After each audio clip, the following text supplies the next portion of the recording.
pushoni një çast nga aktivitetet e shumta dhe dëgjoni një koment për jetën nga Dr. Harold Sala. Shumë punë një herësh.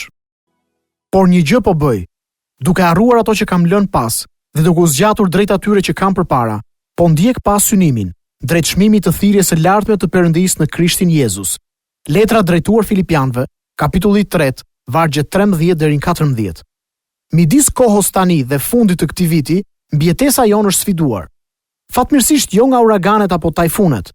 Kjo në varësi të vendit se ku jetojmë, por padyshim midis kohës tani dhe Krishtlindjes, ju do të mbijetoni vetëm duke u përballur me kërkesat në rritje për kohën dhe energjinë tuaj. Dhe cila është zgjidhja? Shumë punë njëkohësisht? Po çfarë është kjo? Kevin Meni e përkufizon kështu këtë: të bësh sa më shumë gjëra që është e mundur njëkohësisht. Për shembull, të lash dhëmbët në të njëjtën kohë që vesh këpucët dhe dëgjon lajmet e mëngjesit.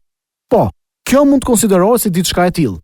Por zakonisht termi gjen zbatim për më shumë aplikime teknologjike, si dhënia e makinës dhe të folurit në telefon, ose dëgjimi i lajmeve përmes iPodit, në të njëjtën kohë që shëtisni qenin dhe pini një lëng portokalli ndërsa hani ushqimin tuaj indian. A nuk është teknologjia mahnitse duke na lejuar të bëjmë kaq shumë gjëra, të gjitha në të njëjtën kohë? Mos ka një grim sarkazme këtu, do të pyesni ju? Ka raste kur unë jam plotësisht i bindur që teknologjia moderne ka bërë shumë për ta lehtësuar jetën, sepse diçka mekanike ose teknologjike do ta bëj punën për ne. Jo, përkundrazi. Teknologjia na lejon të bëjmë shumë më shumë. Këtë e pranoj hapur. Pyetja është kjo: a kemi përfituar nga celularët që na lejojnë të japim makinës dhe të flasim në të njëjtën kohë, apo aparatet e internetit që ju lejojnë të dërgoni mesazhe elektronike nga makina juaj ndërsa prisnin trafikun e gjatë të Manilës, në Los Angeles ose në Bangkok? Nga programet kompjuterike që kërkojnë internet ndërkohë që ju kryeni punë të tjera dhe më pas ju njoftojnë kur e gjejnë atë që kanë kërkuar, të gjitha në mjedisin shoqëror. A e ka bërë me të vërtet teknologjia më të lehtë jetën apo më të shpejtë?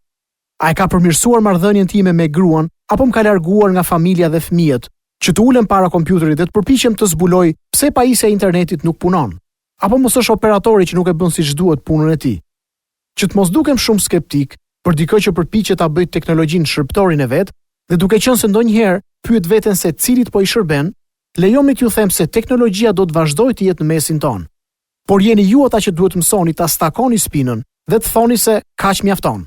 Pavarësisht faktit se shoh njerëz që i japin makinës për në punë, duke vënë tualet, duke lyer qerpikët, duke urrojtur dhe padyshim duke pirë filxhanin e kafes ndërsa nxitojnë për në punë, pyes veten nëse shëtitja në lëndin me djalin tuaj, kërkimi për kallamin e peshkimit, shëtitja dorë për dorë me vajzën dhe shëtitja në bregun e detit duke hedhur guralec në dallk nuk do të ishin shumë më tepër produktive se sa fitoria e medaljeve për shumë punë njëkohësisht. Një gjë bëj, ju tha Pali Filipianëve shumë kohë më parë. Jo 2 gjëra, jo 3 apo 12, por vetëm një gjë. Patjetër që kjo do të thotë se ju duhet merrni vetë disa vendime thelbësore.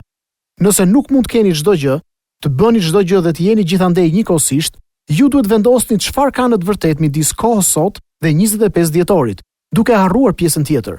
Vetëm ju mund ta vendosni se si do të jepni prioritet gjërave kryesore.